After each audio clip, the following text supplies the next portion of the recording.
Good evening दोस्तों। आज हम आपके लिए क्लास 10th बालाजी प्रकाशन मैथ की एक्सरसाइज 1.1 चैप्टर स्टार्ट करने जा रहे हैं। चैप्टर का नाम है वास्तविक संख्याएं।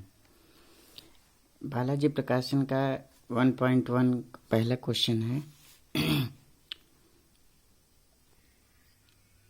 1152 व 1664 को विभाजित करने वाली सबसे बड़ी संख्या याद करना। इसमें आपको इन दोनों को विभाजित करने वाली सबसे बड़ी संख्या याद करना है। तो बड़ी संख्या कैसे ज्ञात होगी इसके लिए हम एचसीएफ विभाजन प्रमेय से भाग विधि द्वारा हम ज्ञात कर लेंगे। चलते हैं कैसे। माना ए बराबर 1152, बी बराबर 1664। अब हम अतः विभाजन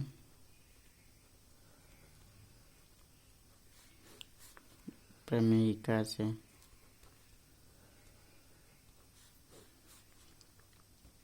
अब भाग विधि द्वारा कर लेते। अब जैसे है 1152 भागे 1664, ये कितनी बार जाएगा? एक बार जाएगा, क्योंकि 1152। 4 में से 2 गए 2, 6 में से 5 गए 1, 6 में से 5 गए 1 गया 5। 512 शेष वाला है, तो इसको कैसे लिखते हैं? अतः विभाजन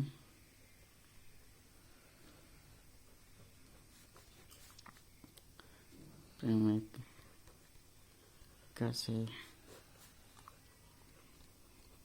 जिससे हम ये 1664 बराबर इसका इससे मल्टीप्लाई करते हैं। 1152 इंटू 1, जितना शेष फल आता है उतना ऐड करते हैं, 512। ये हो गया। अब इसको इससे भाग देंगे। अब 512 को 1152 भाग देंगे। ये 2 बार में जाएगा, तो 512 4 2 कम 2 2 5 10 1024 1024 है। 12 में से 4 गए 8, 4 में से 2 गए 2, 128 शेष वाला है। इसी तरह ही फिर लिख लेंगे तथा पुनः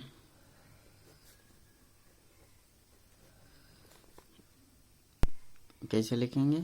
1052 बराबर इसका इससे मल्टीप्लाई 512 मल्टीप्लाई 2 प्लस ऐड 128। अब इसको इससे भाग देंगे। जब तक 0 नहीं आ जाता है तब तक हमें वो संख्या नहीं मिलेगी। 128 को 512 से भाग देंगे। 128 गुणे 4 8 चौक 32, 4 दूनी 8 11, 4 1 4, 4 बार में कट गया, तो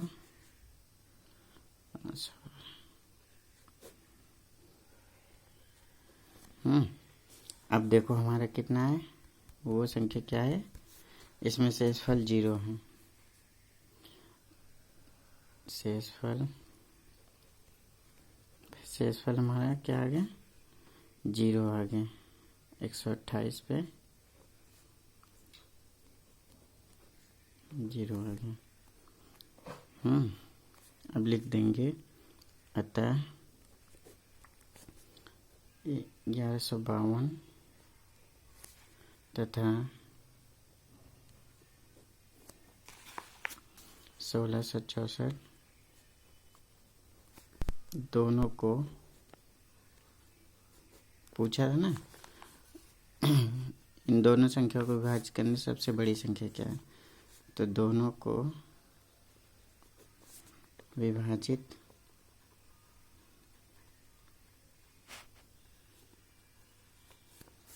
करने वाली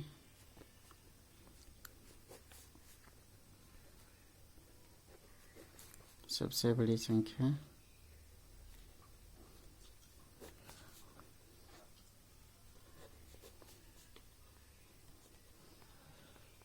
कितनी है, 128 है। ठीक, ये तो ऐसे कर दो, अर्थात HCF बराबर ये दोनों संख्याएं थी 16 से 64, इसका जो HCF आया होगा, HCF आया 128, ये थी। इससे दोनों संख्याओं को विभाजित हो जाएगा। ये हमारी सबसे बड़ी संख्या थी। एक बार फिर से देख लो, 1152 व 1664 को विभाजित करने वाली सबसे बड़ी संख्या ज्ञात करनी थी। इसके लिए हम ए को 1152 को ए मान लिए, बी को ये मान लिए, विभाजन प्रमेय लगाएं, 1152 को इससे भाग दिए जब तक 0 नहीं आया। हमारा 0 आ गया, 128 पे 0 है, तो वह सबसे बड़ी संख्या हमारी क्या होगी, 0 होगी, 128 होगी। दूसरा क्वेश्चन कह रहा है किसी धनात्मक पूर्णांक m के लिए वह रूप ज्ञात कीजिए जिसमें धनात्मक समपूर्णांक, मतलब कह रहे हैं समपूर्णांक को लिखा जा सकता है। ठीक है, तो इसमें क्वेश्चन में कहा था कि समपूर्णांक लिखा जा सकते हैं, धनात्मक समपूर्णांक। तो इसमें लिखेंगे किसी धनात्मक पूर्णांक वह संख्या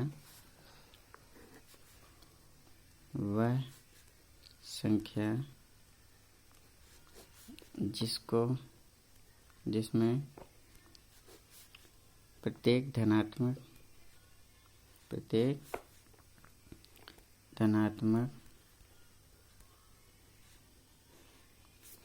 समपूर्णांक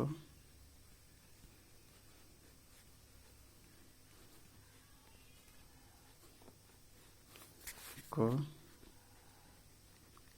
लिखा जा सकता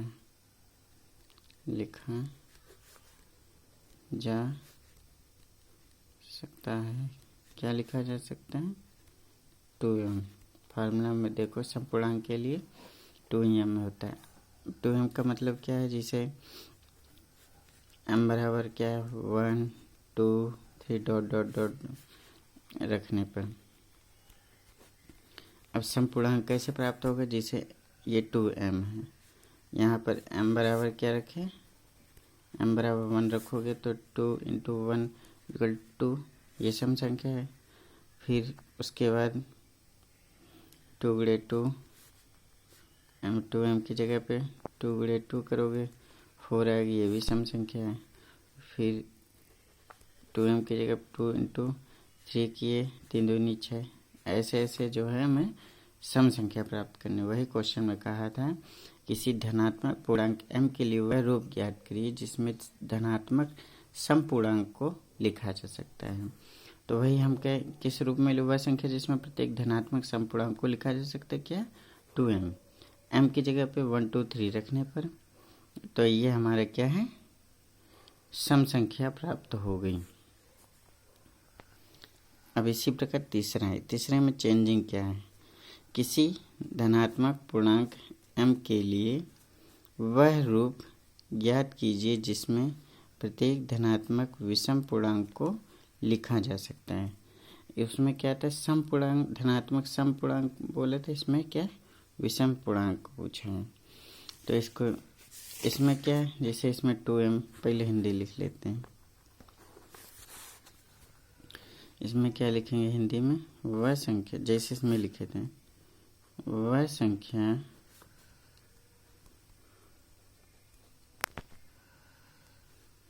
जिसमें धनात्मक विषम पूर्णांक को लिखा जा सकता है। विषम पूर्णांक, उसमें विषम पूर्णांक पूछा है ना, विषम पूर्णांक को लिखा जाए, इसमें सम पूर्णांक को लिखा जा सकता है। इसमें विषम पूर्णांक को लिखा जा सकता है। वह क्या है? वह क्या है? 2m+1।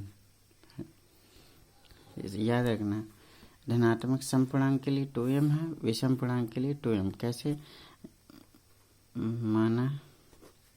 m बराबर 1 2 3 डॉट डॉट डॉट ऐसे रखने पर, तो ये है हमारे क्या, 2m+1।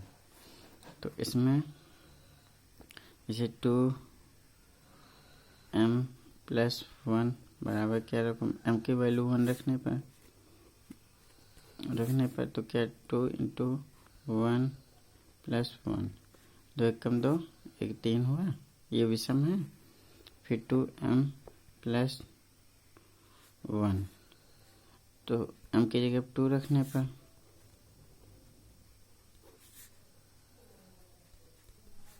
तो क्या हुआ, 2 × 4 = 5, ये विषम हुआ। ऐसे 2m+1 3 रखने पर 3 2 = 6, 1 + 7 7, ये तीनों क्या, देखो इसी तरह विषम आ रहे हैं सब ना।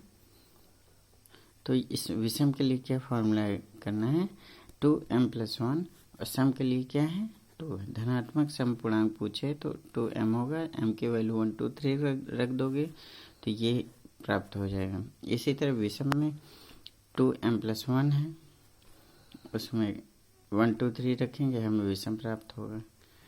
विषम में 1 ऐड कर देना है और सम में 1 नहीं रखना है।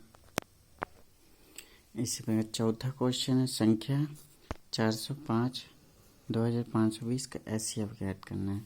जैसे पहले क्वेश्चन में हम लोग एचसीएफ ज्ञात किए, तो इसमें बड़ी संख्या पूछा था, पर हम लोग एचसीएफ के द्वारा ही बड़ी संख्या निकाल लेते हैं जब तक हमारा 0 ना आ जाए।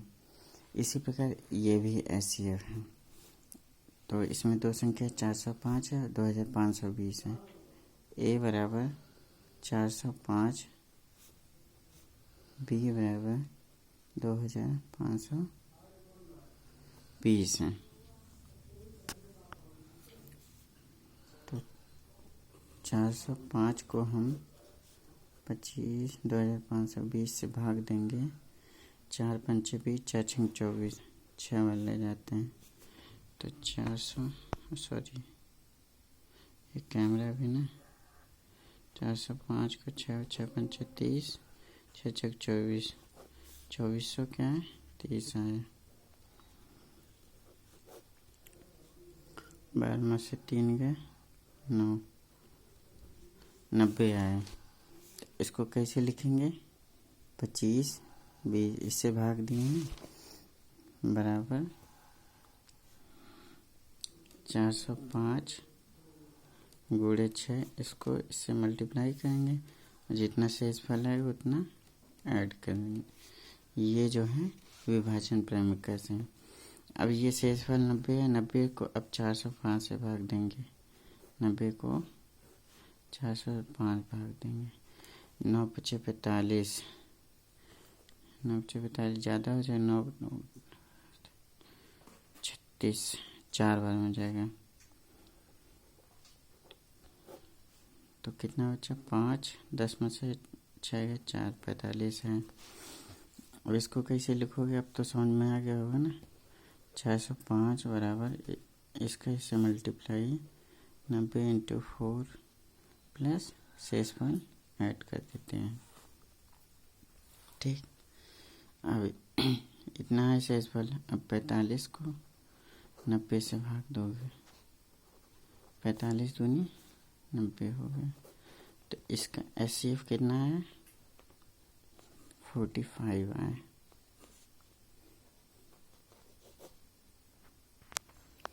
अब ऐसे संख्या 135 व 225 का एचसीएफ ज्ञात करना है। जैसे पिछले क्वेश्चन में किए वैसे इसका भी एचसीएफ ज्ञात कर लोगे। अब समझ में आ गया होगा कैसे एचसीएफ होता है। ए बराबर 135 मान लिए, बी बराबर हमारा 225 मान लिए। वैसे करना है जैसे करते आए, समझे। सॉरी, ये छठा नंबर नोट हो गया, इसमें भी HCF एक याद करना था। तो ए बराबर इतना हो गया, दो बी। अब इसको इससे भाग देंगे, 135 को 225 से भाग देंगे। ये एक बार जाएगा 135, 10 5 में से 5 के 0, 12 में से 3 के 9 और 90 है। इसको कैसे लिखोगे, 225 बराबर 135 गुणे 1 प्लस 90। अब 90 को 135 से भाग करोगे, 9 दूनी 18, एक बार में ज़्यादा, एक बार जाएगा 90, 5 13 में से 9 गया 4, 45 है। तो 135 बराबर 90 मल्टीप्लाई 1 प्लस 45। ठीक, 45 को 90 से भाग दोगे तो 45 दूनी 90। तो HCF कितना आ गया, 135, 225 कितना आ गया, 45 आ गया। बहुत सिंपल है HCF याद करना, जब तक 0 ना आ जाए तब तक करो, आराम से हो जाएगा। अब पांचवा क्वेश्चन जो छूट गया था, संख्या 960 व 1575 का HCF ज्ञात करना है। तो ए बराबर क्या हो जाएगा, 960 हो गया, बी बराबर क्या होगा 1575। अब 960 को भाग देंगे 1575 को, 9 दूनी 18 हो जाता है। तो एक बार में जाएगा 960, 5 7 में से 6 गए 1, 15 में से 9 गए 6, 615 है। तो 1575 बराबर 960 मल्टीप्लाई 1 प्लस 615। अब 615 को पुनः 615 को भाग दोगे 960 से, ये भी एक बार जाएगा 615, 10 में से 5 के 5, 5 में से 1 के 4, 9 में से 6 गए 3, 345 आ गया। तो 960 बराबर 615 मल्टीप्लाई 1 प्लस 345। दिखाई नहीं दे रहा होगा ना भाई, इतना हो गया। अब फिर पुनः 345 को 615 से भाग देंगे, एक बार जाएगा 345, 5 में से 5 के 0, 11 में से 4 है 8, 3 8 और 5 में से 3 के 2। फिर इसको सॉरी 11 में से 4 है 7 7 4 11 होता। तो 615 बराबर 345 गुणे 1 प्लस 270।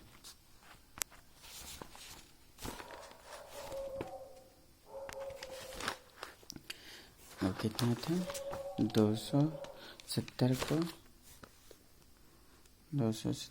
345 से भाग देंगे तो कितनी बार जाएगा, 27, 270,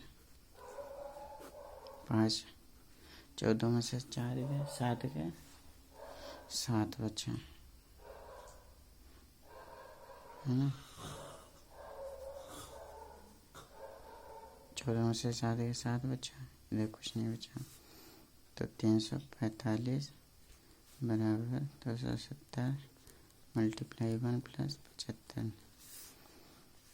75 को 270 से भाग देंगे, 7 दूनी 14, 7 3 21, 7 4 28, 75 गुणे 3, 5 15, 7 225।